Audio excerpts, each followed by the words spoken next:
Painful marks of torture cover her body. Eka Amalia says she was forced to work naked. Her back and arms burned with an iron. She tells us her employer tried to kill her. During the fasting months, she tried to kill me. She already prepared a knife and a large piece of plastic. The knife was held against my neck. You can still see the wounds. They gave me a burial sheet and told me, "This will be yours. We will kill you and throw your body on Jeddah Street." That's what they said. We secretly filmed Eka Amalia in Jakarta's police hospital, where abused maids, most arriving from Saudi Arabia, are taken to recover. They are hidden away from the public.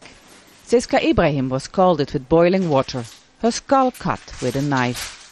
Krishnawati is suffering from depression after months of sexual abuse by her employer.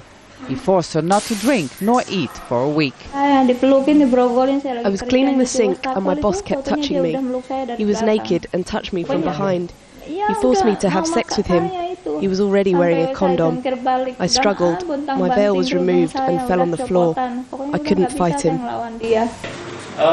6 million Indonesians work as migrant workers abroad. Each year, more than 100,000 return home after having been abused or denied wages by their employers. They wait in shelters like this one for legal support. Migrant worker organizations want the Indonesian government to take harsh measures, especially against Saudi Arabia. The country has refused to make any legal agreement with Indonesia to protect domestic workers. We should temporarily stop sending maids to Saudi Arabia, like we have done with other countries. If Saudi Arabia doesn't want to make an agreement with Indonesia, then we should stop sending altogether. They have returned with their dreams and very often their bodies broken. Their search for a better life has ended in hell. And now they're hoping for justice, even though they feel that their own government has totally abandoned them. Instead of increasing pressure on the countries where abuse takes place, Indonesia says it wants to improve the quality of the maids, giving them more training and getting tougher on negligent labor agencies. The government also wants to give all maids a mobile phone so they can report acts of violence. Indonesia says it can't stop sending maids to Saudi Arabia because too much money is involved. There's a huge economic factor involved, so what we want to do is to be more selective in sending them.